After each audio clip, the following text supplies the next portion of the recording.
told it was messy. Hello and welcome to Ruchi's Town. In today's video, we are going to bake some chocolate muffins. So if you have not baked in the past and if you're trying it out, this is kind of a foolproof recipe, and this is eggless also. So it is not going to kind of smell if the egg, if you put a lot of egg and stuff like that, you don't have that issue. So you could always try this out. Come, let's get into the video and see how it's done.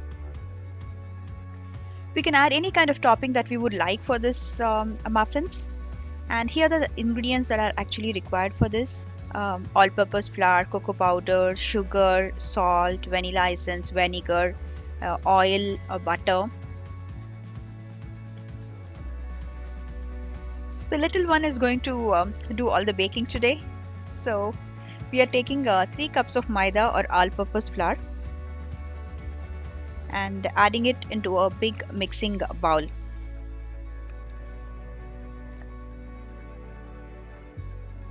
So when we are baking, it is important that we take the right measurements. If the measurements are not proper, it will not be fine. I have powdered the sugar, 2 cups that has been added. Now we are adding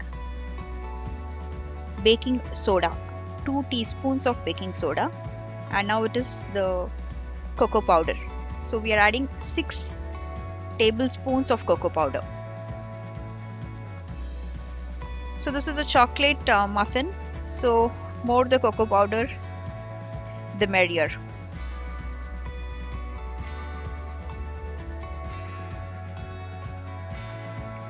Now it's a salt. So it is a teaspoon of salt. 2 teaspoons of salt are being added there. It's teaspoon or not tablespoon. Please be sure about it. Now all the dry ingredients has been included into this. Now it all has to be blended well before the wet ingredients go in.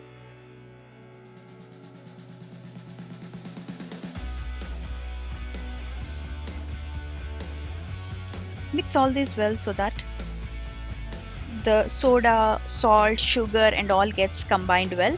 And when you add sugar, make sure you add powdered sugar. Now it's a wet ingredients. It is a quarter cup of oil and quarter cup of butter. You could as well add only oil or only butter. Now this is 6 tablespoons of vinegar, and next is vanilla essence. This is 3 teaspoons of vanilla essence will be added. Take cold water or ice cold water to add to this mixture.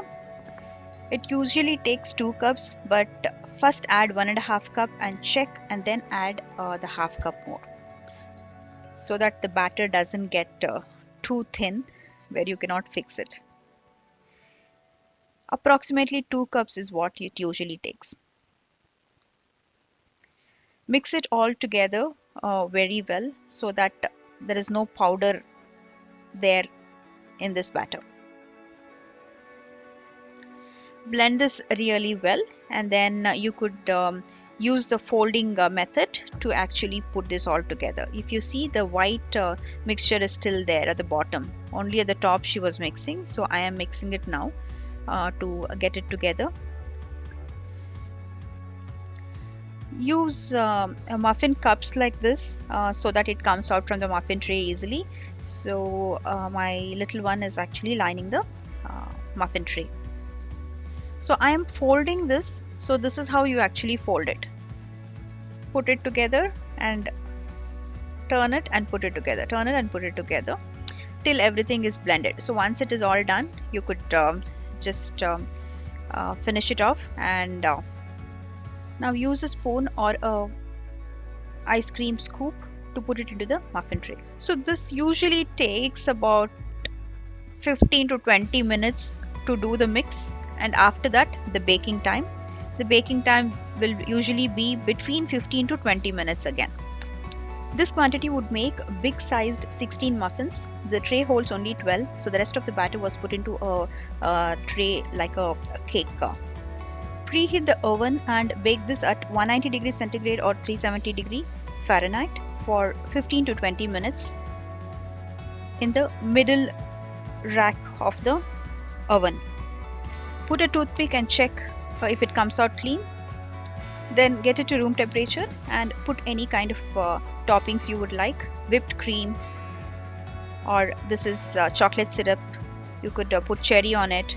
So once this is cold, when you want to heat it again, you could actually put some chocolate syrup on this muffin and heat it for like 10 to 12 seconds in the microwave oven, and it comes out awesome. Put a cherry on it and it looks great.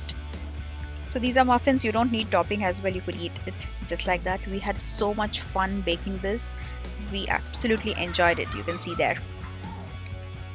You can put this in a box, airtight container, and store it in the fridge and heat it whenever you want it, and eat it cold as well. Squishy test, it is spongy and juicy. Do try this recipe, and don't forget to subscribe to Ruchi's Town. Thank you.